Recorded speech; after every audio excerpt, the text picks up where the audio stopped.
जैन साहब डिस्टरबेंस आ रहा है बहुत। एक मिनट एक मिनट।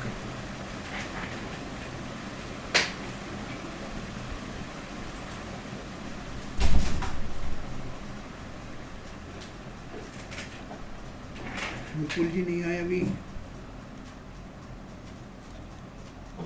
विपुल जी दिखाई नहीं दे रहे हैं। मैं हूँ सर। हैं? अच्छा। ओके।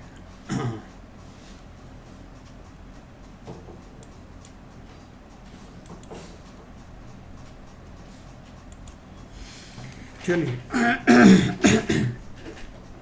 विपुल जी ध्यान रखना, बीच में बहुत शोर होता है। ओम नमः सिद्धेभ्यः, जय श्री ओम नमः सिद्धेभ्यः, जय श्री ओम नमः सिद्धेभ्यः। मंगलम भगवान वीरो मंगलम गौतमो गणी मंगलम कुंद कुंदाद्यो जैन धर्मोस्तु मंगलम। सर्वमंगल मांगल्यम सर्वकल्याणकारकम प्रधानम सर्वधर्माणां जैनम जयतु शासनम। जैनम जयतु शासनम, जैनम जयतु शासनम। देखिए, अपन जो गुण स्थान के बारे में पढ़ रहे थे, अभी ये 2 दिन में अपन ये चर्चा समाप्त करेंगे गुण स्थान की। जो हमने जो गमनागमन पढ़ा था, इसमें 14वें गुण स्थान में कहाँ से जीव आता है, पेज नंबर 113, 113 पेज, कर्णान योग परिचय। तो देखिए, इसमें 14वें गुण स्थान तक हम आ गए थे।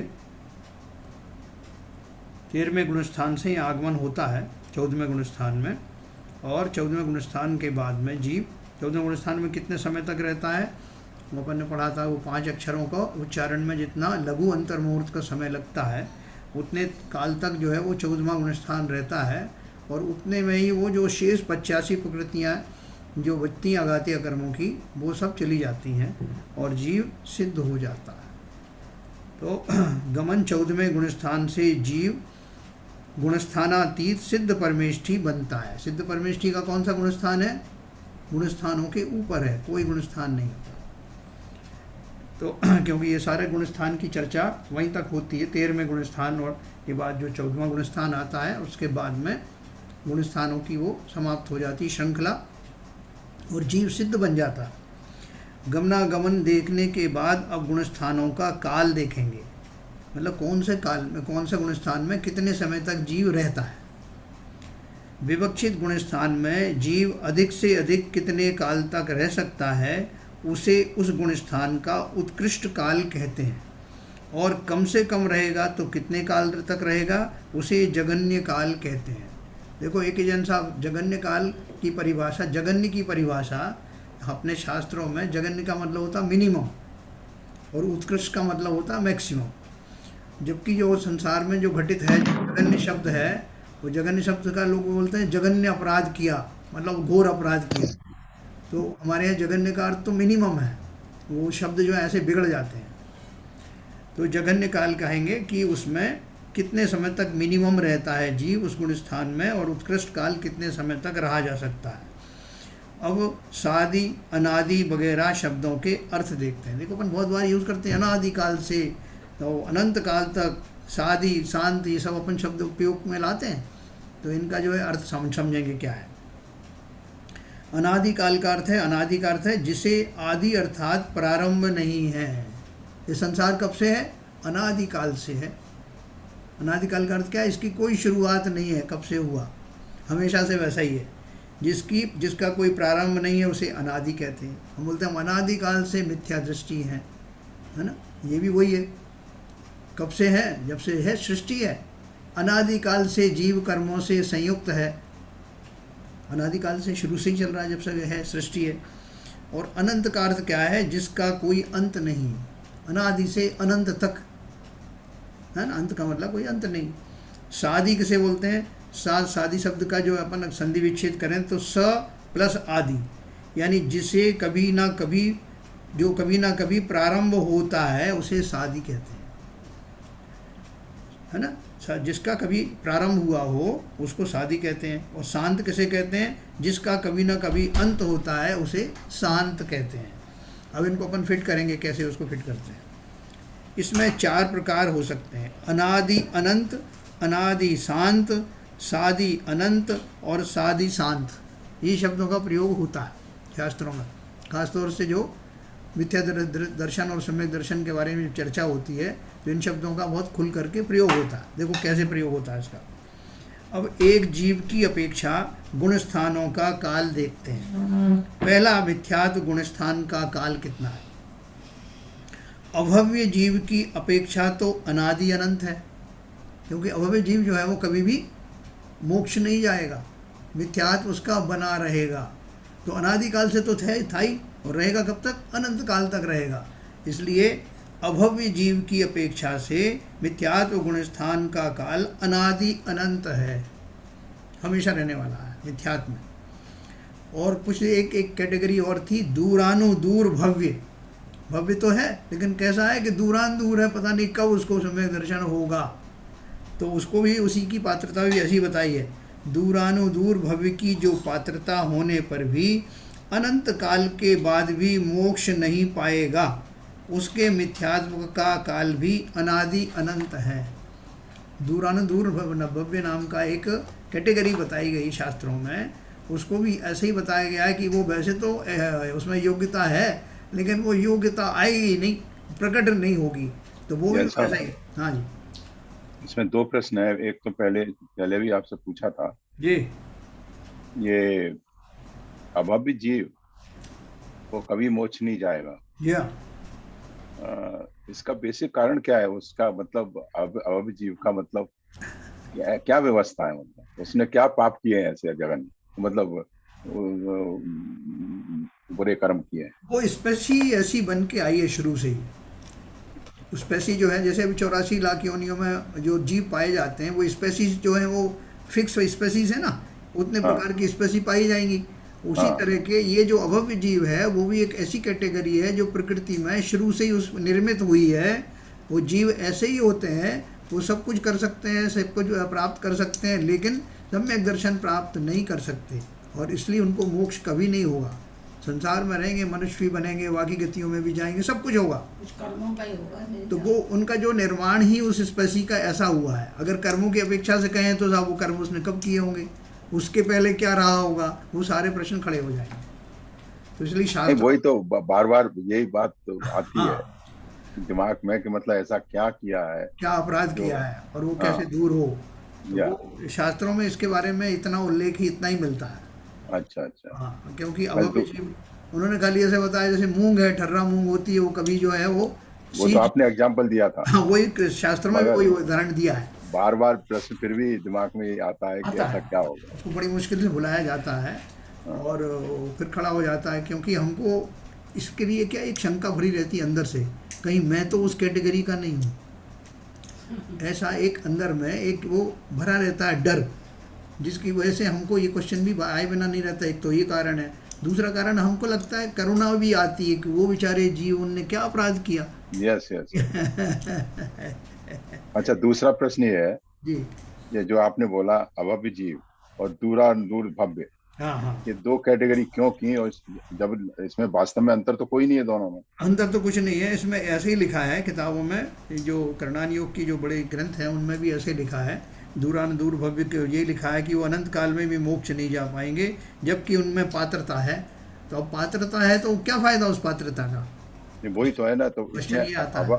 अभव्य जीव और दूर भव्य जीव में अंतर नहीं हुआ ना कुछ? हाँ, तो ये हो सकता है दूर, काफी दूर होगा ये अपन, अंकल जी, हाँ थोड़ा सा यदि मैंने अभी तत्पर सूत्र में उनने जो समझाया, हाँ बोलिए। उसके हिसाब से मैं कोशिश करती हूँ, मुझे जितना समझ में आया, बहुत अच्छे से तो नहीं समझा पाऊंगी, लेकिन मैंने जो सुना है कि इसमें तो बताया ना दूसरे अध्याय में कि जीव के 5 भाव बताए हैं। भाव में जो 5वां भाव आता है, एक तो अपना औपसमिक भाव, छायिक भाव, छायोपसमिक भाव, फिर चौथा आता है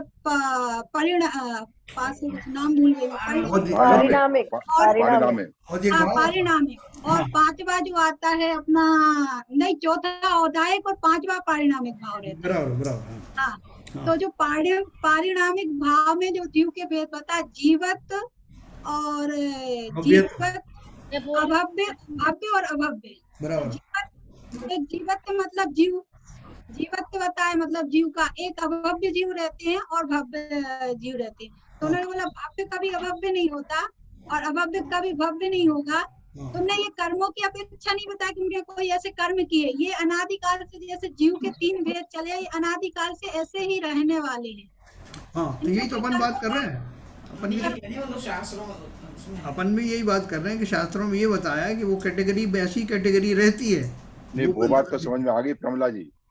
यहाँ प्रश्न दूसरा है कि अभव्य जीव भी अनाद अनंत है और दूरानुदूर भव्य भी अनाद अनंत है। अब बहन जी ने पढ़ा होगा तो बहन जी से हाँ, तो पूछते हैं, मेरा तो पढ़ने में यही आया है। और हमने कर्मों का बताया स्पष्ट, ने बोला था नहीं नहीं, इसमें कर्मों की का बात कुछ नहीं भी हो रही है। देखो स्पष्ट हो गया कि वो जीव की जाति इस उत्पत्ति प्रकार ऐसी है। हुई है, अभव्य जीव की हुई है, वो कैटेगराइज ही कर दिया। वो हाँ, जीव वो है। है अभव्य कैटेगरी में ही है, हाँ, मगर यहाँ एकदम अभव्य के भी दो कैटेगरी कर दी है। अभव्य की 2 कैटेगरी कर दी है। 1 मिनट पदम चाहिए।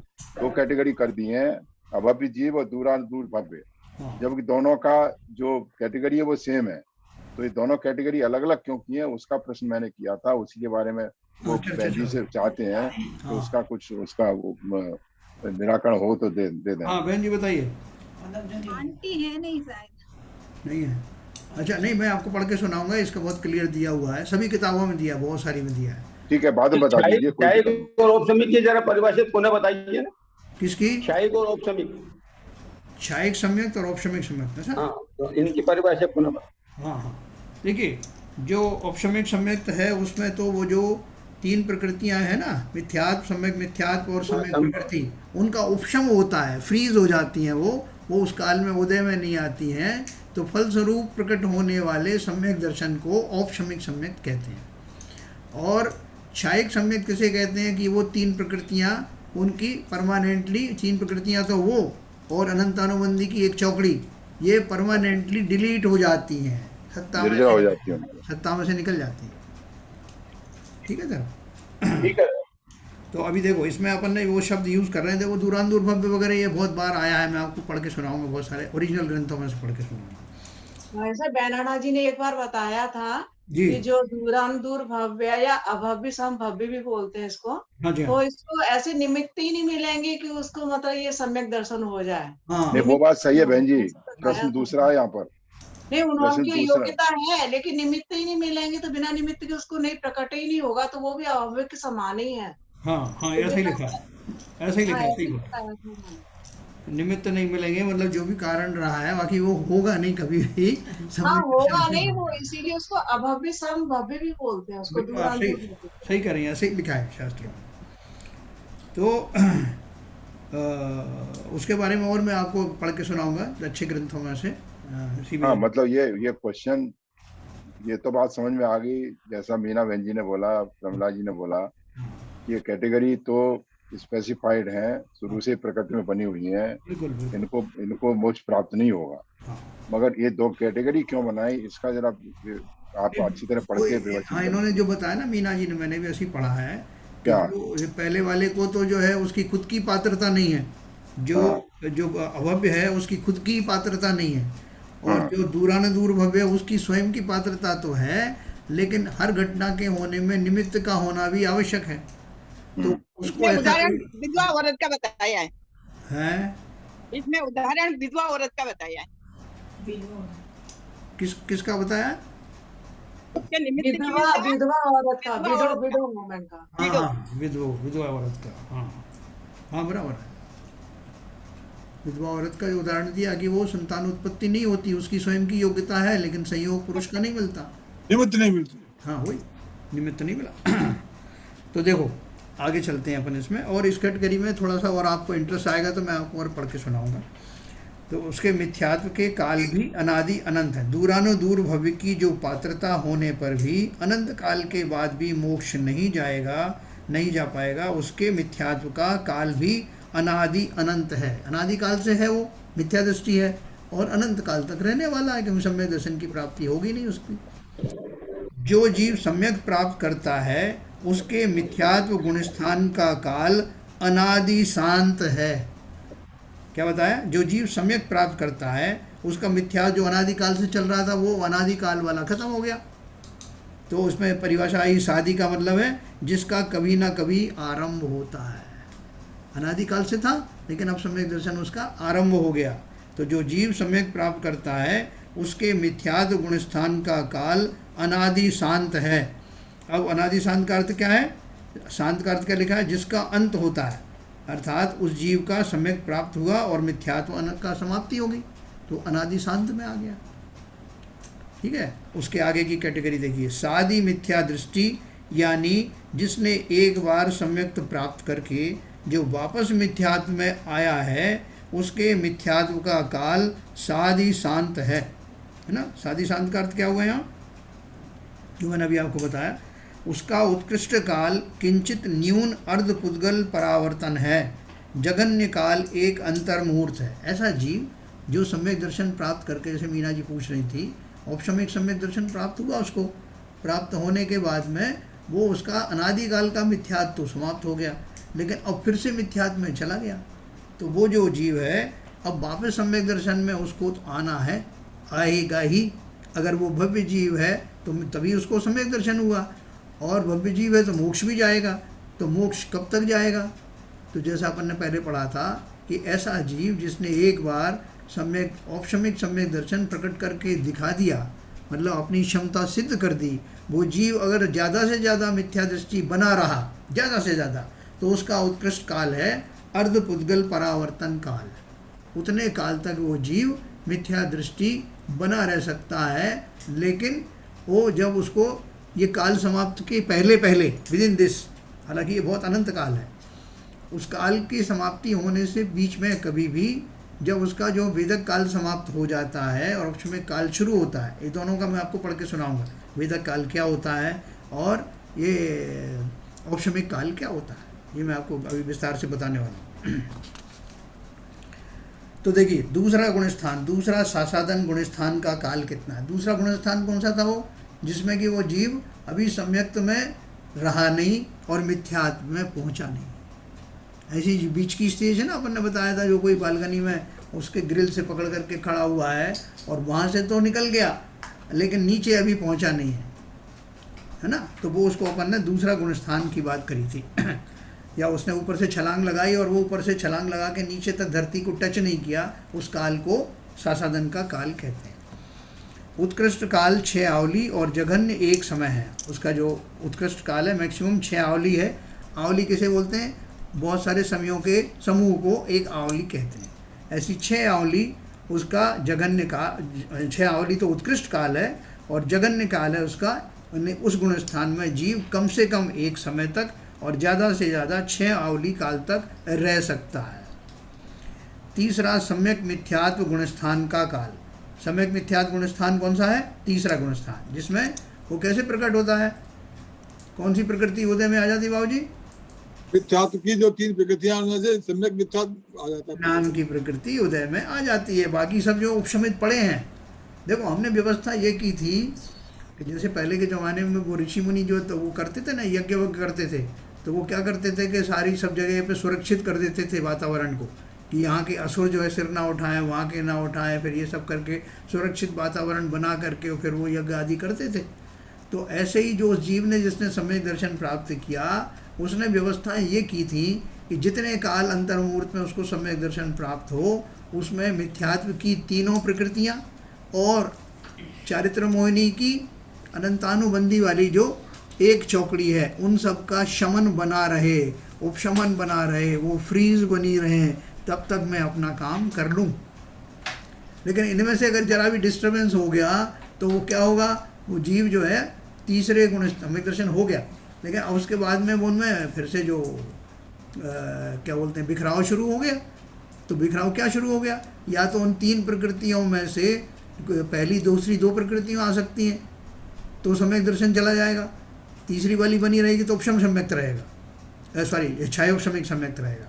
और या अनंतानुबंधी की जो हमने फ्रीज कर रखी थी उनमें से कोई एक उठ खड़ी हो, तो फिर कौन सा गुणस्थान आ जाएगा? दूसरा गुणस्थान आ जाएगा। और जो बीच वाली जो प्रकृति है सम्यक मिथ्यात्व, जैसा नाम से ही पता है, तो वो मिश्र प्रकृति का उदय होते ही मिश्र गुणस्थान यानी तीसरा गुणस्थान आ जाएगा। तो तीसरे गुणस्थान का समय क्या बताया? यथा योग्य अंतर मुहूर्त है। देखो यहाँ सब जगह आपको यथा योग्य शब्द मिलेगा। यथा योग्य का अर्थ क्या है कि उस काल का जितना बड़ा या छोटा अंतर मुहूर्त हो सकता है उतना बड़ा अंतर मुहूर्त रहेगा, है ना। यथा योग्य का मतलब ये है। यथा योग्य अंतर मुहूर्त है, उसमें जघन्य मध्यम उत्कृष्ट भेद नहीं होता। तीसरा गुणस्थान में एक ही काल है, अंतर मुहूर्त काल है। यथा योग्य अंतर मुहूर्त भी अलग अलग समय का हो जाता है क्या? हाँ, अलग अलग होता है ना, बिल्कुल अलग अलग होता है। कैसे? मतलब जैसे 48 मिनट बताई है। हाँ, 48 मिनट। हाँ, एक समय से ज्यादा और 48 मिनट से कम। हाँ, तो ये मिनट और सेकंडों का अंतर उसमें समय में अंतर पड़ जाएगा क्या? बिल्कुल पड़ जाएगा। कैसे? एक सेकंड एक समय से ज्यादा और 48 मिनट से कम का जितना भी समय है वो अंतर मुहूर्त में ही तो आता है जी। वो तो समझ में आ गई सर। हाँ। मेरा कहना मतलब है आपने अभी बताया यथा योग, तो इसका मतलब उसके एक जगह तो 48 मिनट जो है कम समय के होंगे, दूसरी जगह 48 मिनट ज्यादा समय के होंगे। नहीं, 48 से ज्यादा नहीं, विद इन 48 मिनट। देखो बाबूजी, 48 मिनट तो 48 मिनट ही रहेंगे। हाँ। उनका कहने का मतलब ये है एक समय से लेकर 48 मिनट का कभी कितना भी समय है उसको अंतर मुहूर्त में डिफाइन किया। ऐसा ही होगा मतलब इनके बीच में। हाँ, इनके बीच में जो ठीक है, तो आगे समझ में आ गया। क्योंकि अभी देखो मैं आपको जो बताने वाला हूँ, ये जो श्रेणी अपन ने पढ़ी थी अभी, जो छपक श्रेणी और उपशम श्रेणी, तो उनमें एक श्रेणी पूरी होने में भी पूरी श्रेणी पूरी होने में भी एक अंतर मुहूर्त लगता है, और इंडिविजुअल गुणस्थान में भी एक अंतर मुहूर्त लगता है जो मिनिमम समय है। तो इसका मतलब क्या है कि वो अंतर मुहूर्त, वो सारे अंतर मुहूर्त एक बड़े अंतर मुहूर्त के अंदर में छिप जाते हैं, उसके अंदर ही समाहित हो जाते हैं, ऐसा। तो तीसरे सम्यक मिथ्यात्व गुणस्थान का काल आ गया। चौथे अविरत सम्यक्त गुणस्थान का काल, चौथा वाला जो सम्यक दर्शन वाला जो गुणस्थान है उसका देखो समय कितना है। उत्कृष्ट काल साधिक 33 सागर वर्ष और जगन्य काल एक अंतर मुहूर्त है। अभी पदमचंद जी पूछ रहे थे ना, तो एक अंतर मुहूर्त काल जो है कितना है? मिनिमम एक अंतर मुहूर्त काल में वो जीव को रह सकता है।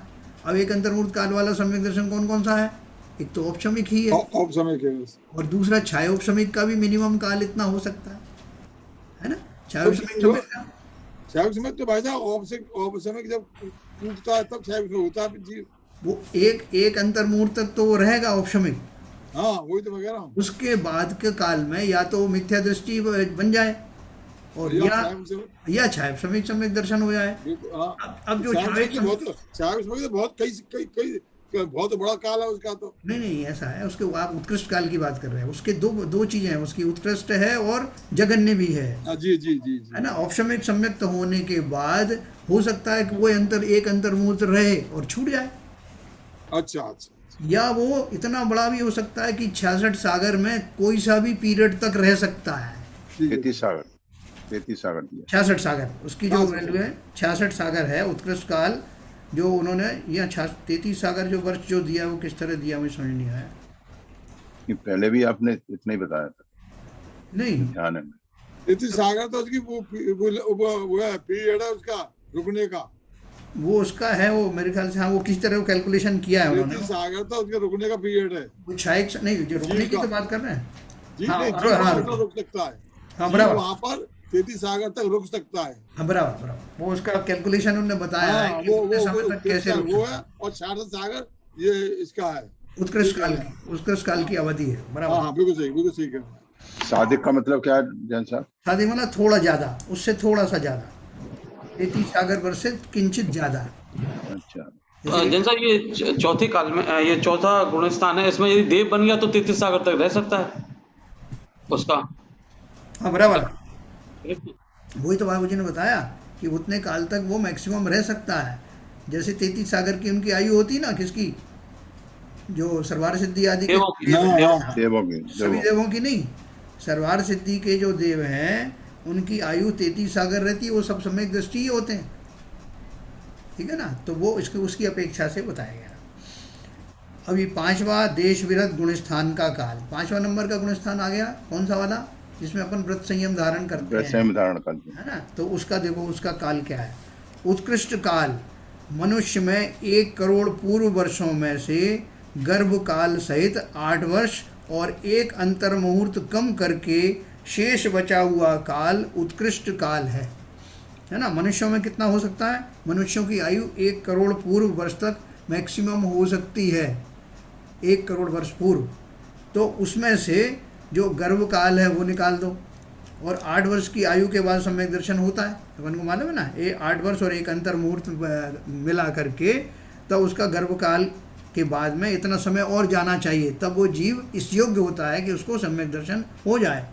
तो उन्होंने गर्भ काल माइनस कर दिया और 8 वर्ष और एक अंतर मुहूर्त माइनस कर दिया। अब जितना समय बचा उतने काल तक जो है 1 करोड़ पूर्व वर्षों में तक वो जीव उत्कृष्ट रूप से उसको धारण कर सकता है। उत्कृष्ट काल मनुष्य में 1 करोड़ पूर्व वर्षों में से गर्भ काल सहित 8 वर्ष और एक अंतर मुहूर्त कम करके शेष बचा हुआ काल उत्कृष्ट काल है। अब तिर्यंच में समूर्छन तिर्यंच की अपेक्षा है ना। तिर्यंचों में भी दोनों तरह के हो सकते हैं, गर्भज भी हो सकते हैं और समूर्छन भी हो सकते हैं, ठीक है ना। तो वो मनुष्यों में तो जो समूर्छन जीव होते हैं उनमें ऐसी पात्रता नहीं होती, लेकिन तिर्यंचों में समूर्छन जीव भी 5वें गुणस्थान तक हो सकते हैं। जैसा कि मैंने आपको उदाहरण दिया था, वो स्वयं ब्रह्मण समुद्र में जो महामत्स्य है ना, ऐसे बहुत सारे जीव हैं जो समूर्छन है, किसी गर्भ से उत्पन्न नहीं हुए, आसपास के वातावरण से शरीर का निर्माण हुआ और पंचेंद्रिय हैं, समूर्छन जीव हैं, सैनी पंचेंद्रिय हैं और पंचम गुण स्थान के धारी हैं। तो वो कितनी आयु तक रह सकते हैं? तिर्यंच में समूर्छन तिर्यंच की अपेक्षा 1 करोड़ पूर्व वर्षों में से एक अंतर मुहूर्त कम करने पर शेष बचा हुआ काल उत्कृष्ट काल है। अब देखो इसमें जो है 8 वर्ष क्यों कम नहीं की गए? क्योंकि अपन ने पहले पढ़ा था कि मनुष्यों में ही उनको 8 वर्ष लग के उनके बाद सम्यक दर्शन की पात्रता होती है, क्योंकि उसको जो संभलने में इतना टाइम लग जाता है। तिर्यंचों में नहीं, वो पैदा हुए एक अंतर मुहूर्त में चलने फिरने लग गए, है ना। तो इसलिए उनका उतना ही माइनस किया उन्होंने, और गर्भ काल तो है ही नहीं, समूर्छन है। तो तिर्यंच में समूर्छन तिर्यंच की अपेक्षा 1 करोड़ पूर्व वर्षों में से एक अंतर मुहूर्त कम करने पर शेष बचा हुआ काल उत्कृष्ट काल है। देखो तो सही, मनुष्य 5वां गुण स्थान 8वें साल के बाद प्राप्त कर सकता है, परंतु तिर्यंच जन्म के एक अंतर मुहूर्त पश्चात ही प्राप्त कर सकता है ना। कुछ सुविधाएं उनको भी दी गई हैं। अब देखिए उनके लिए जो समूषण है और जो गर्भज है उनके लिए नहीं है ये। हाँ, छठ में प्रमत्त विरत गुण स्थान का काल नहीं, गर्भज जो होते हैं ना, गर्भज में तिर्यंच जो होते हैं उनको भी तो जो है ना वो उन्हें कम करना पड़ेगा, जितना गर्भ में रहे, जितना फिर गर्भ में हाँ, गर्भ कम करना पड़ेगा। हाँ, गर्भज के लिए बाकी 8 साल नहीं करने, 8 साल नहीं कम करने पड़ेंगे उनके लिए। हाँ, 8 साल नहीं, जितने दिन रहेंगे वो उसमें गर्भ, बराबर, बहुत सही।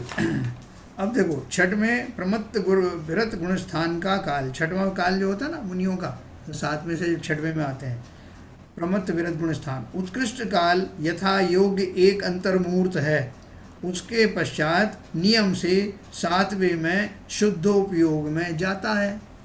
यदि ना जाए तो मुनि पद छूटकर नीचे के गुण स्थानों में गमन होता है, ठीक है ना। तो अगर वो 7वां 6वां जो चलता रहता है वो भी एक डोरे से बंधा हुआ है, धागे से बंधा हुआ है, विद इन दैट ही हो सकता है मूवमेंट, अगर मुनि बने रहना है तो। अगर उस जीव के भाव नीचे गिर जाएं तो कौन कौन से गुण स्थान में जा सकता है? वो 5वें गुण स्थान में आ सकता है। वो 6वें गुण स्थान में कब तक रहेगा? एक अंतर मुहूर्त, एक सेकंड।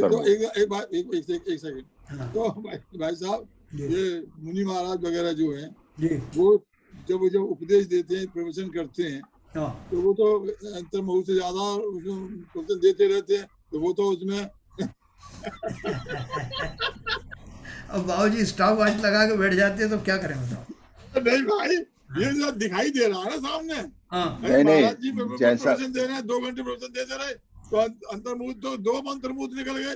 अब आप कह रहे हो एक अंतर मुहूर्त की बात कर रहे हो, तो ये बात ही आपस में हो रही है। वो छठे गुण स्थान में पड़े हुए हैं, तो या तो नीचे जाए फिर ऊपर को जाएंगे फिर ये। नहीं, दूसरी बात ये भी है बाबूजी, प्रवचन देने के अलावा वो शास्त्र भी लिखते हैं, वो भी उसी में आता है। जी सर, मैं आपकी मैं वही आप जो वही आप भी मैं वही तो बात आपको ही मैं एक्सटेंड कर रहा हूँ आई कि नो प्रवचन के अलावा वो शास्त्र लिखना, विहार करना, समझे, हाँ और ये सारी जो क्रियाएं हैं वो बिल्कुल उसी में बिल्कुल आती हैं। देखो वो ऐसा है, लगातार एक डेढ़ घंटे तक बिहार करते रहते तो 48 मिनट तो कहीं निकल गए उसमें। नहीं नहीं नहीं, तीन- देखो मैं आपको बताता हूँ उसमें, हाँ बताइए बताइए। मतलब ये जो है कोई ये पंचम काल के मुनियों की बात नहीं है, ये तो सभी जो है कालों में मुनि की व्यवस्था ऐसी ही है। तो वो कैसे करते हैं बताता हूँ कि वो जैसे अभी पुस्तक भी लिख रहे हैं मान लो, तो पुस्तक लिखते हुए भी बीच में अंतर मुहूर्त के अंदर अंदर उनको ऐसे भाव प्रकट हो जाते हैं, और वो उन क्षणों में अपन को मान बता के थोड़ी करेंगे भाई साहब मैं जो आप वो ब्रेक ले रहा हूँ, मैं साथ में गुणस्थान में जाने वाला हूँ। ऐसा ब्रेक नहीं, उनके अंदर के भाव ही पलट करके उस दशा में आ जाते हैं। और वो अंतर मुहूर्त का भी आपको 48 मिनट पूरे होंगे कि ये नहीं बताया गया, अंतर मुहूर्त बताया ना, तो हो सकता है कि वो 1 मिनट में जो है वो उनके भाव आ गए और फिर वापस आ गए वहीं। हाँ ठीक है आगे से आपने सही पेंडुलम पेंडुलम चलता रहता है। कर दी। आज लेते समझ नहीं लगता, 7वां चलता है। हाँ जी, लेते लेते भी 7वां 8वां चलता है, हाँ ऐसा 7वां चलता है। हाँ जैसे ग्लास ग्लास घूम रहे हैं, हाथ में ग्लास है, उसको देख रहे हैं तो छोटा, और ग्लास में चबा रहे हैं, उस समय ध्यान में जाते हैं तो 7वां नुकसान होता है। नहीं वो तो खैर एक ऐसे बोलते सिमली हैं। समझाने के लिए बताई है एक सिमली, लेकिन वो बाकी वो ऐसा नहीं कि ग्रास हाथ में आ गया तो चल रहे हैं, बिहार कर रहे हैं, पैर उठा रहे हैं, एरिया समिति का पालन कर रहे हैं, तो उसमें भी 6वां 7वां चलता है। हाँ नहीं वो चलता है, लेकिन मतलब उससे अपन एक सीधी सिमली नहीं कर सकते कि दाहिना पैर इतना उठा तो ये गुणस्थान आ गया, दूसरा पैर उठा तो ऐसा नहीं। देखो इस उठा रहे हैं और रख रहे हैं जिसकी बात। हाँ ठीक है, मैं एक निवेदन करूं, मैं क्रियाओं से नहीं बदलते, भावों से बदलते हैं। नहीं तो ये क्रिया हो रही है उसके साथ ये भाव भी केवल तो चल रहे हैं ना। हमने अपने हिसाब से बना रखा है। प्लीज ये भावों से बदलते हैं गुणस्थान, हाँ। क्रियाओं से नहीं बदलते। क्रिया से related नहीं क्रिया के साथ भाव भी तो होते हैं। तो भाव उतने, अगर भाव मान लीजिए, अगर भाव उनके हो रहे हैं, चाहे भले ही हाथ में कौर रखा हुआ है और मुंह में नहीं गया है, तो अगर भाव उसके हैं तो जो भाव बदलेंगे तो वो ऑटोमेटिक 6वां 7वां नुकसान हो जाएंगे। बिल्कुल सही है। वो खाली जो है वो उन क्रियाओं से रिलेट कर देते हैं, रिलेट हाँ। करके समझाने के लिए। राइट सर, अभी वो देखो। रिलेट कर देते हैं जाके हम लोग समझ जाए अच्छी तरीके से। रावत बाडा के पास में एक जगह थी, क्या नाम था उसका, सिंगोली नहीं, भैंस रोड नहीं, सिंगोली करके कुछ जगह, सिंगोली करके एक जगह थी। तो वहाँ पर एक हम जो जाते थे कभी कभी दर्शन करने, तो वहाँ एक छुल्लक जी आए हुए थे। तो वो छुल्लक जी वहाँ बैठ करके और वो दूसरों को प्रवचन देते थे। वो प्रवचन देते देते वो जो है एकदम मौन हो जाते थे, आँख बंद हो जाती थी उनकी। वो काफ़ी देर बाद वो आंखें खुलती थी उनकी। हम सोचते ये क्या हो रहा है इनको। बहुत थोड़ी देर बाद थोड़ा उन्होंने समझाया, और वो समझाते समझाते अंदर में चले जाते थे। वो फिर जब एकदम उनकी तंद्रा सी टूटती थी तब वो फिर शुरू करते थे। तो हम तब तक हमें इतना ज्ञान भी नहीं था कि ऐसा क्यों होता। साहब वो ओझा जी जैसे ड्रामे तो नहीं चले जाते। नहीं ओझा जी वाली तो बात अलग है। हाँ नहीं, मैं तो लाइट हाँ, वेन वैसा में बोल रहा समझ हूँ। गया आपकी बात। तो देखो ऐसा है कि बाबूजी ने बिल्कुल सही कहा कि ये जो है ना, जो किसी क्रिया विशेष से नहीं है कि साहब किताब पलटी, जिस समय एक पेज पलटा तो इस गुणस्थान में आ गए, दूसरा पेज पलटा तो दूसरे गुणस्थान में आ गए। उन बाहरी क्रियाओं से और उसका रिलेशन नहीं होता, रिलेशन अपने भावों से ही होता है। अपन समझने के लिए कहते हैं कि ऐसा भी हो सकता है कि एक पेज पलटा, इतनी देर में उनके भाव ऐसे हो जाते हैं। उदाहरण के लिए वो बताए जाते हैं सब चीज़ें। लेकिन उससे रिलेट नहीं करना कि ये क्रिया कर रहे हैं तो इनका 6वां गुणस्थान आया है, वो कर रहे हैं तो 7वां आया, ऐसा नहीं। तो क्षण क्षण में उन क्रियाओं में रहने वाले जो मुनिराज हैं उनके भाव ऐसे पलटते रहते हैं। वो अंतर्मुहूर्त भी छोटा बड़ा हो सकता है, कहीं ऐसा स्पेसिफाई नहीं किया कि 48 मिनट का ही होगा, ठीक है ना। तो वो उनके पलटते रहते हैं। अगर वो नहीं पलटेंगे तो वो जीव फिर उन गुणस्थान मुनि बनने के योग्य नहीं। इसलिए मैं आपको जब वो बताऊँगा द्रव्यलिंगी मुनि का स्वरूप आपको बताऊंगा समझा करके, इन्हीं किताब में बेनाड़ा जी ने लिखा है। तो उनमें 4 कैटेगरी के जो है द्रव्यलिंगी मुनि बनाए यहाँ गुणस्थान विवेचन में। तो उसमें ऐसे भी हैं जो जिनका गुणस्थान 6वें से 5वें में आ गया, 4था आ गया। पहला तो मिथ्या दृष्टि वाला है ही। ये सब जो है वो द्रव्यलिंगी मुनि के कैटेगरी हैं, बताई गई हैं। मैं आपको उसके बारे में कल बताऊंगा। मैं एक चीज कहना चाहता था जी। ये मुनियों के भावों की बात कर रहे हैं, तो भाव तो क्षण क्षण मिथ्या दृष्टि और हर जीव के बदलते रहते हैं, कोई इसमें विशेष नहीं है। हमारे भाव भी उस तरह के अच्छे भाव होते हैं, बहुत उत्कृष्ट हो जाते हैं, कभी बिल्कुल नीचे गिर जाते हैं। आम आदमी के, आम श्रावक के, जो भी कहिए।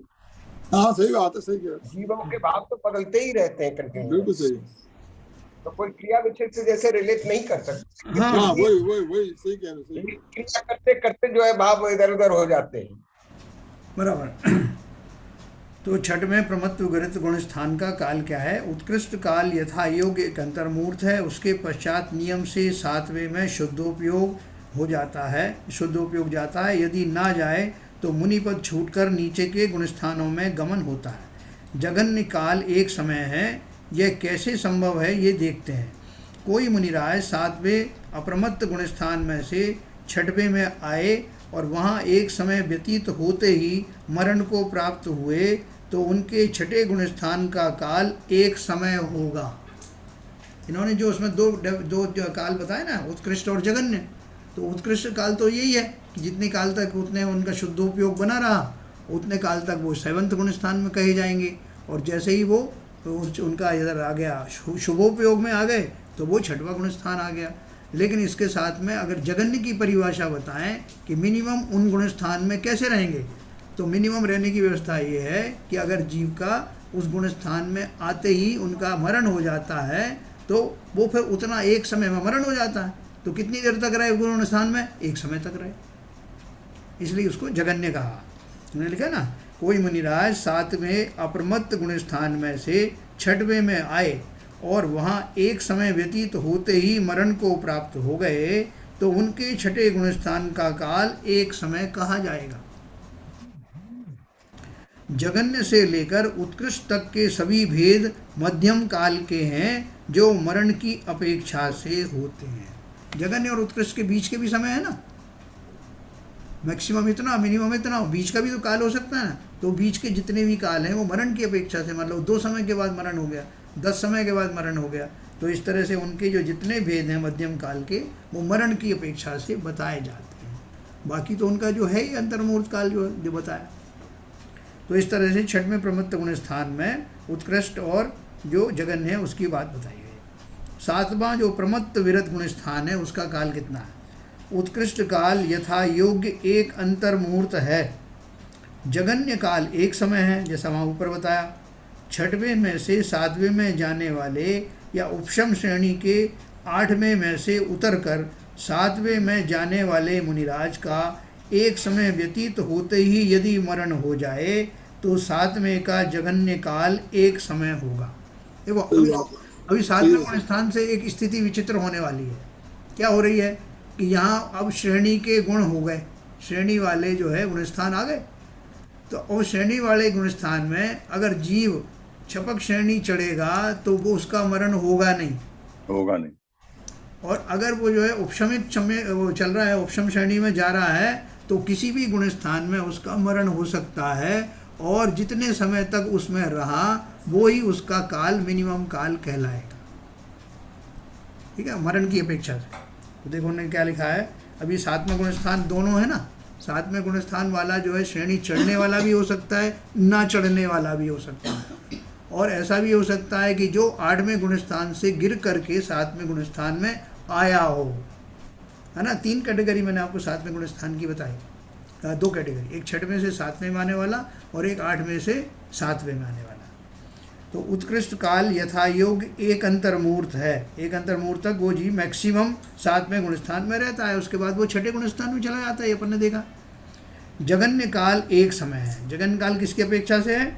6वें से 7वें में जाने वाले या उपशम श्रेणी के 8वें में से उतरकर 7वें में जाने वाले मुनिराज का एक समय व्यतीत होते ही यदि मरण हो जाए तो 7वें का एक जगन्य काल समय कहा जाएगा। याद रहे कि सर्वप्रथम सम्यक प्राप्ति के साथ 7वां गुणस्थान प्राप्त होता है, ऐसे प्रथमोपशम सम्यक्त सहित जीव का मरण नहीं होता। जगन्य और उत्कृष्ट के बीच के सभी भेद मध्यम काल के हैं, वे भी मरण की अपेक्षा से होते। जिस जीव ने सम्यक दर्शन अभी अभी धारण किया है, कौन सा जीव है वो? डायरेक्ट एंट्री वाला जीव। पहले गुणस्थान से 7वें गुणस्थान में छलांग लगाई है, जिसे सम्यक दर्शन प्रकट हुआ ही है ना, डायरेक्ट उसको सम्यक दर्शन भी हो गया और 7वां गुणस्थान भी आ गया। अर्थात वो मुनि के गुणों 28 मूल गुणों का बाह्य में पालन करते हुए सम्यक दर्शन का इंतजार कर रहा था, और सम्यक दर्शन होते ही वो जीव जब सम्यक दृष्टि हुआ तो उसको तुरंत उसको उसका मरण नहीं होता। ठीक है ना। और अगर उसके बाद में मरण होता है तो वो उसका कुछ काल होता है, वो काल उन्होंने बताया। जगन्य और उत्कृष्ट के बीच के सभी भेद मध्यम काल के हैं, वे भी मरण की अपेक्षा से होते। ठीक है। अब 8वां अपूर्व करण गुणस्थान का काल। 8वां गुणस्थान है ना, जहाँ जो श्रेणी का गुण है गुणस्थान है। उत्कृष्ट यथा योग्य अंतर मुहूर्त है, परंतु जगन्य काल एक समय का है। उत्कृष्ट यथा योग्य अंतर मुहूर्त सभी में आ रहा है ना, और जगन्य काल एक समय है।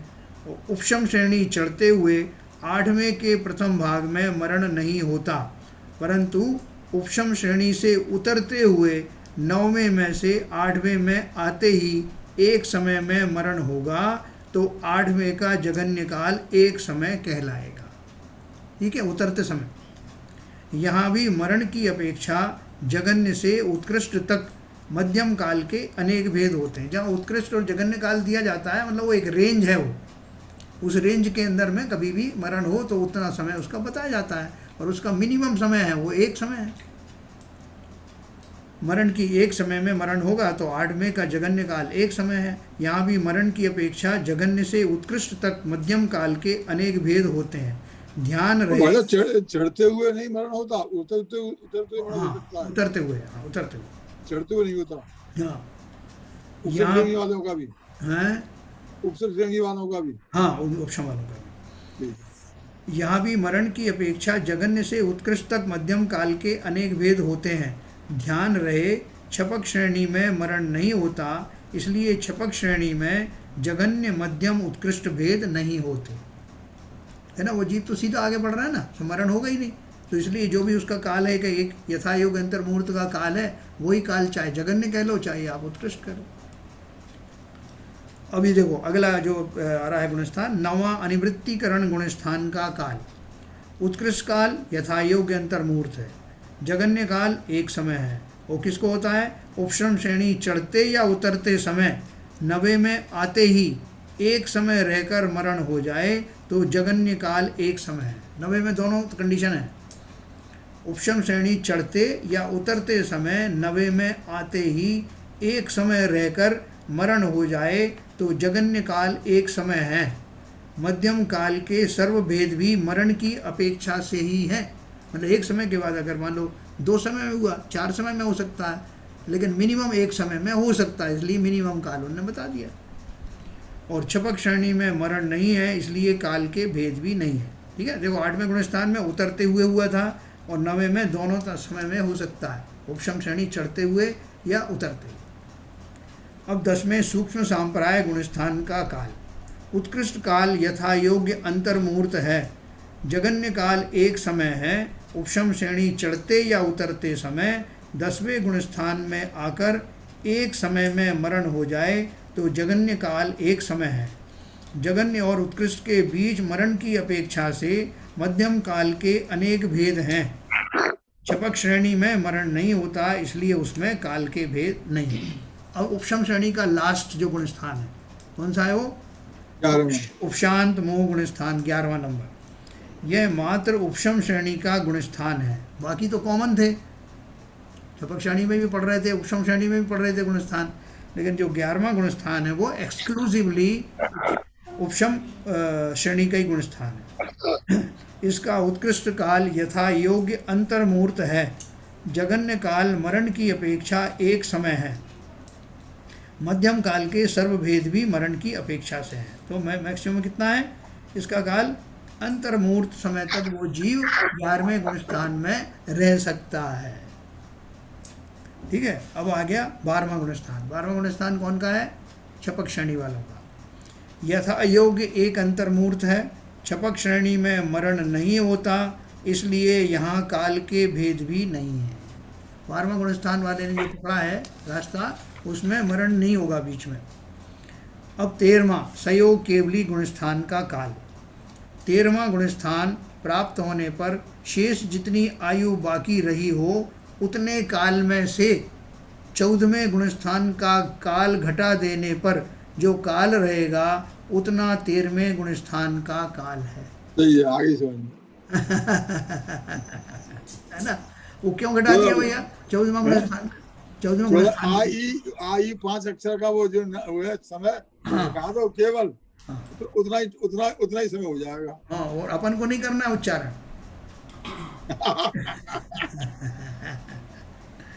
ठीक है सर। हम तो ऐसे बुला रहे हैं तो अगला होगा। ठीक है, तो 14वें गुणस्थान का काल घटा देने पर जो काल रहेगा उतना 13वें गुणस्थान का काल है। अब पहले के जो तीर्थंकर आदि होते थे उनका खूब लंबी आयु होती थी। जैसे क्या आदिनाथ भगवान ने उनका 84 लाख पूर्व की आई थी, उनमें से उनको उन्होंने दीक्षा ही नहीं थे, 83 लाख पूर्व तो निकल गए पहले, और उसमें से खाली 1000 साल तक तपस्या की। अब उसके बाद भी तो बहुत काल बचा, तो उतने काल तक उनके जो समोशरण वगैरह चलते रहे, 13वां गुणस्थान बना रहा। तो 13वें गुणस्थान का बहुत लंबा काल है। और क्यों है लंबा काल? कि इतने भव्य जीवों को कृतार्थ करना है, ठीक है ना?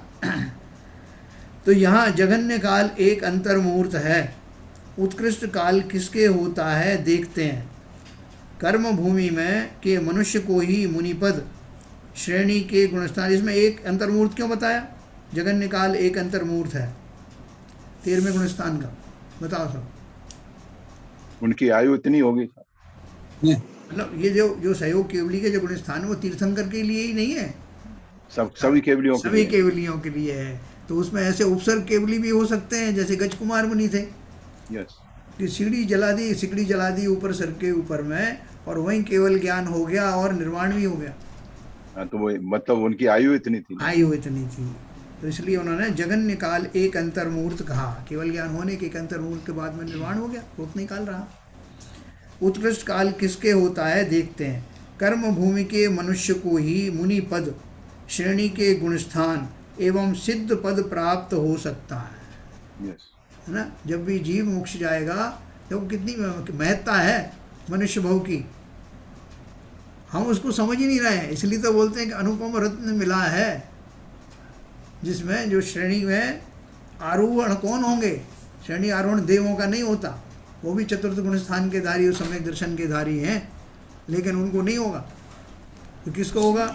मनुष्यों को होगा। कर्म भूमि के मनुष्य को ही मुनिपद श्रेणी के गुणस्थान एवं सिद्ध पद प्राप्त हो सकता है। यहाँ के जीवों की उत्कृष्ट आयु 1 करोड़ पूर्व वर्ष तक की होती है। यानी हो सकती है कितनी है?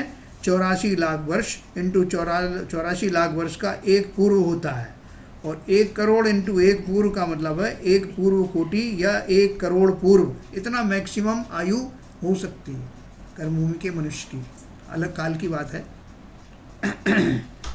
13वें का गुणस्थान काल 1 करोड़ पूर्व में से गर्भ काल सहित 8 वर्ष और 8 अंतर मुहूर्त बाद करके बचा हुआ जो शेष काल है वो 13वें गुणस्थान का उत्कृष्ट काल है। उसका कारण है कि मुनि दीक्षा धारण करने के लिए कम से कम उम्र गर्भ सहित 8 वर्ष की आवश्यक है।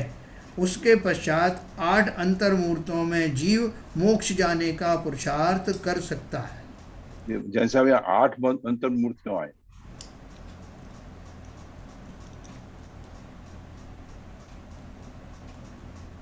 हाँ, 8 वर्ष और 8 अंतर मुहूर्त बाद लिखा है हमने। ये 8 अंतर मुहूर्त क्यों आए? 8 का मतलब 8 × 48 मिनट्स हो गए मैक्सिमम।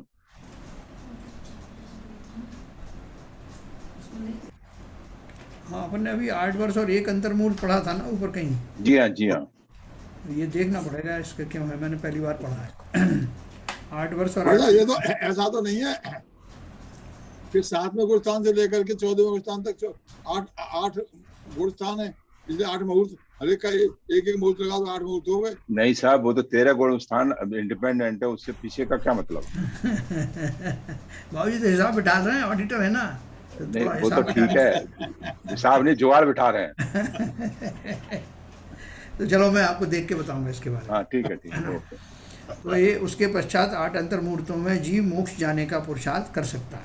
अब 14वां अयोग केवली गुणस्थान का काल। एक अंतर्मुहूर्त जो 5 ह्रस्व स्वरों आ ई उ र के उच्चारण, मन को तो लड़ा बोला ही नहीं जाता, के उच्चारण काल जितना होता है कम या अधिक नहीं होता। अभी हमने एक जीव की अपेक्षा से काल के भेद देखे। नाना जीवों की अपेक्षा से कई गुणस्थान निरंतर यानी सदाकाल विद्यमान रहते हैं, अर्थात उस विवक्षित गुणस्थान में कोई भी जीव ना हो ऐसा एक समय भी नहीं हो सकता। वे गुणस्थान हैं पहला, चौथा, पांचवा, छठवां, सातवां और 13वां। ये बोल रहे हैं कि हमेशा हर काल में हर समय में इन गुणस्थानों में कोई ना कुछ ना कुछ जीव जरूर रहते हैं, कोई गुणस्थान खाली नहीं रहता।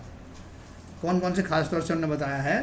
पहला, कोई भी जीव ना हो ऐसा एक समय भी नहीं हो सकता। वे गुणस्थान है पहला, चौथा, पांचवा, छठवां, सातवां और 13वां। इसमें से पहले गुणस्थान में तो भरमार है, वहाँ तो भीड़ की भीड़ भरी पड़ी है, वहाँ तो कहाँ खाली होगा। ये तो साहब ये पंचम काल में 13वें गुणस्थान में तो कोई है ही नहीं।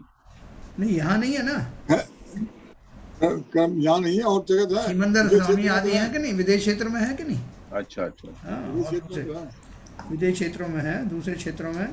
तो जिस प्रकार पहले गुणस्थान में जीव अनंत काल तक रहेंगे ही, उसी प्रकार चौथा, पांचवा, छठवां, सातवां मोक्ष मार्ग के गुणस्थान तथा 13वां अरहंत अवस्था का गुणस्थान, इन गुणस्थानों का एक समय मात्र भी लोप नहीं होता।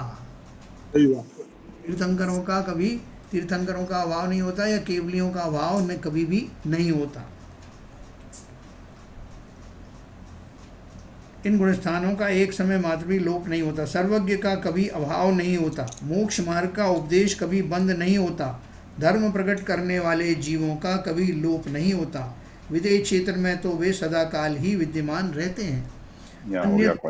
है ना, अन्यत्र जहाँ काल के उत्सर्पणी अवसर्पणी भेद पड़ते हैं, वहाँ कुछ काल के लिए कुछ क्षेत्रों में इनका लोप हो सकता है। जैसे हमारे यहाँ है ना, अभी पंचम काल चल रहा है, हमारे यहाँ उत्सर्पणी अवसर्पणी काल चलते रहते ना, तो यहाँ पर जो काल परिवर्तन होता है, काल परिवर्तन होने वाली जगहों में उतने काल तक, जैसे पंचम काल में, छठे काल में वो नहीं होंगे केवली। वहाँ कुछ काल के लिए कुछ क्षेत्रों में इनका लोप हो सकता है। इसमें घबराने की कोई बात नहीं है। मिथ्यात्व में से सम्यक की प्राप्ति और पश्चात मोक्ष प्राप्ति, ऐसा प्रवाह सदा काल विद्यमान रहता है। वो बताया ना 6 महीने 8 दिन समय में 608 हाँ 608 जीव जो मोक्ष जाते हैं बराबर। हाँ, यह एक तरफी मार्ग यानी वन वे ट्रैफिक होने के कारण मोक्ष प्राप्ति के पश्चात पुनः संसार में और गुणस्थानों में नहीं आना पड़ता। अपन बोलते हैं ना, जैसे और जो दर्शनों में बताते हैं कि अब उन्होंने बहुत पाप इकट्ठे हो गए तो उन्होंने अवतार ले लिया, वहाँ से भगवान आ गए स्वयं अवतार लेकर। कि रामचंद्र जी को बोलते हैं विष्णु भगवान ने अवतार लिया। हमारे यहाँ ऐसी कोई वो नहीं है, इस तरह की व्यवस्था नहीं है। हमारे यहाँ तो जो जीव जा रहा है मोक्ष में, सब राग छोड़ के जा रहा है, उसको क्या पड़ी है कि वो वापस आके संसारी बने तो वो परमानेंटली जाता है। अब देखो उन्होंने नीचे एक शंका व्यक्त की है कि सभी जीव यदि मोक्ष चले जाएंगे तो इस संसार में कौन रहेगा। ऐसा प्रश्न बहुत जीवों को आता है और वो बिल्कुल पक्का दृढ़ से बोलते हैं भाई साहब ऐसा है कि आप भी चले जाओगे, ये भी चले जाएंगे, मोक्ष तो कोई तो रहेगा, तो मैं संभालूंगा उस समय संसार। हंसी हंसी मजाक में भी कहते हैं और वास्तव में उन जीवों का भाव नहीं होता कि संसार छूटे, मुझे साम्राज्य मिल जाएगा। हाँ, तो बोलते हैं सभी जीव मोक्ष चले जाएंगे तो इस संसार में कौन रहेगा और इसकी क्या दुर्दशा होगी। ऐसी चिंता करने की कोई आवश्यकता नहीं है। संसार रुचि वाले जीव भी कायम रहेंगे। हाँ, अब भी जीव है ना। तो लोग बोलते हैं कि भाई साहब जब तक आप जैसे मूर्ख मौजूद हैं संसार खाली होने वाला नहीं। भाई साहब समझ में आ गई प्रोविजन कौन रखा है अभव्य जीव का। वो सीवी जैन साहब पूछ रहे थे ना, तो उनको जवाब मिल गया कि भैया संसार खाली न हो जाए, इसलिए ये रखा है कि अभव्य जीव कभी भी होंगे ही नहीं, वो संसार चलाते रहेंगे। अभी वो बोलते हैं ना, जैसे बहुत सारे लोग जो है वो कहते हैं कि साहब आपने बता दिया कि दान आदि नहीं देना है, और मतलब दान आदि की और ये सब जो नीचे की भूमिका में जो होती है, ऊपर की भूमिका वालों को दान वगैरह के भाव भी नहीं आते। तो बोलते भाई साहब फिर मंदिर का काम कैसे चलेगा? अगर आपने एक बार कह दिया कि ये मंदिर ये सब दान वान जो है ऊपर की भूमिका में जरूरत नहीं है तो कैसे चलेगा? बोले ऐसे बहुत सारे लोग हैं, आप बहुत चिंता ना करें। बहुत बहुत सारे लोगों को पत्थर पर नाम लिखवाना है, अपना दादाजी का नाम लिखवाना है ना, अनंत काल तक जो है लिखे रहने दो। ऐसे बहुत सारे जीव हैं।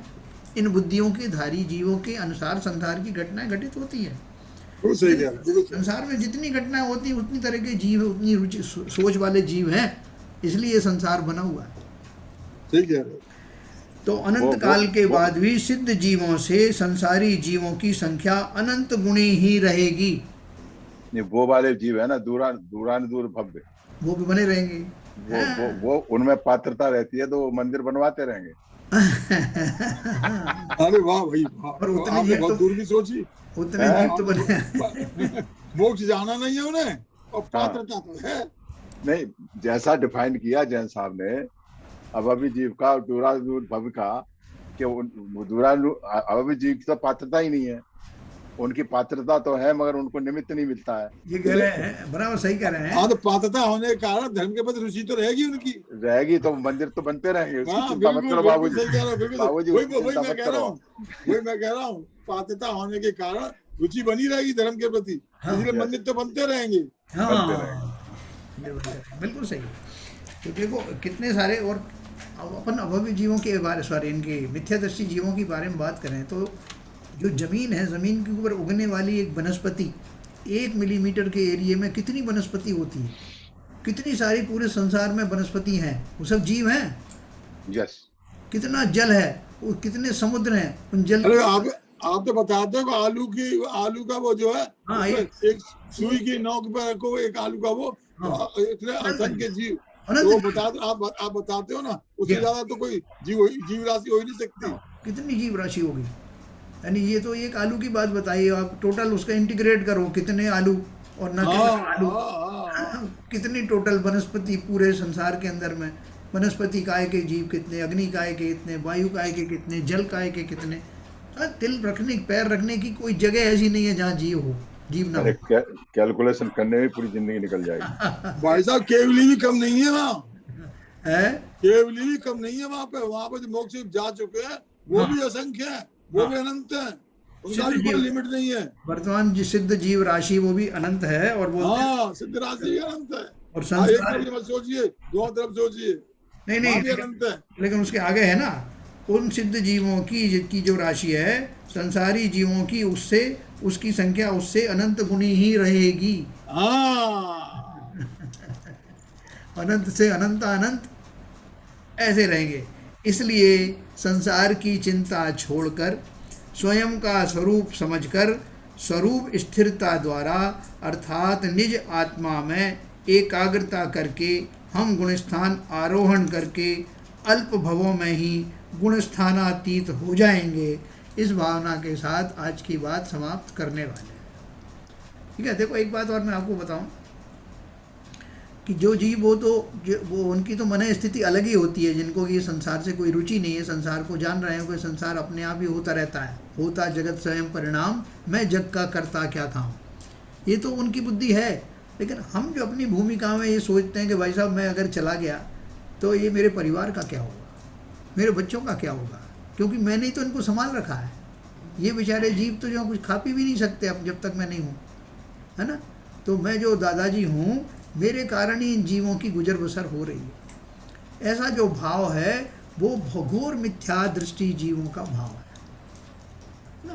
क्योंकि हमें ये सब भाव छोड़ करके देखो, जो कितने जीव चले गए छोड़कर, कितने राजपाट हमने छोड़े, कितने माता पिताओं को रुलाया, कहाँ कहाँ हमने जन्म लिया, कितने कितने परावर्तन किए, और किसी का भी मैं रोक नहीं पाया। कितने घर बनाए, कितनी धन दौलत इकट्ठी की, कहाँ है वो वो सब अपने आप ही छूट जाती है। कितने कितने मकान बनाए, अभी अपन बनाते हैं, एक नगर में ये बनाया, उस नगर में दूसरा बनाया, कितने नगरों में बना के छोड़ चुके, और कोई किसी जीव का भला बुरा कर नहीं सकता। जो मिले हैं वो भी संयोग से मिले हैं, और छूटेंगे वो भी संयोग जब समाप्त हो जाएगा तो छूट जाएंगे। तो इसलिए स्वयं का स्वरूप समझकर स्वरूप स्थिरता द्वारा निज आत्मा में एकाग्रता करके हम गुणस्थान आरोहण करके अल्प भवों में गुणस्थानातीत हो जाएंगे। कल मैं आपको एक रूपक सुनाऊंगा गुणस्थानों के बारे में, और वो सरल करके, जिससे आपको याद भी रहेगा कि कैसे मेरी यात्रा पहले गुणस्थान से 14वें गुणस्थान और गुणस्थानातीत हुई। कल मैं आपको इसका स्वरूप बताऊंगा। वाह, बहुत बढ़िया। तो जिनवाणी स्तुति कोई पढ़ेंगे? आप पढ़ लो। मैं ही पढ़, नहीं और कोई हो तो बोल दो। कोई है नहीं शायद। चलिए आप पढ़िए। मिथ्यात्म नाश वेको ज्ञान के प्रकाश वेको आपा परोभास वेको अनुसी बखानी है। छहो द्रव्य जान वेको बंध विधि भान वेको स्वपर पिछान वेको परम प्रमानी है। अनुभव बताए वेको जीव के जताए वेको काहू न सताए वेको भव्य उरियानी है। जहाँ तहाँ तार वेको पार के उतार वेको तो विस्तार वेको यही जिनवाणी है। हे जिनवाणी भारती तो जपू दिन रैन जो तेरी शरणा गहे सो पावे सुख चैन। जावाणी के ज्ञान ते सूझे लोकालोक सो वाणी मस्तक धरूं सदा देतु हूँ धूप। जिनवाणी माता की जय। नमोकार।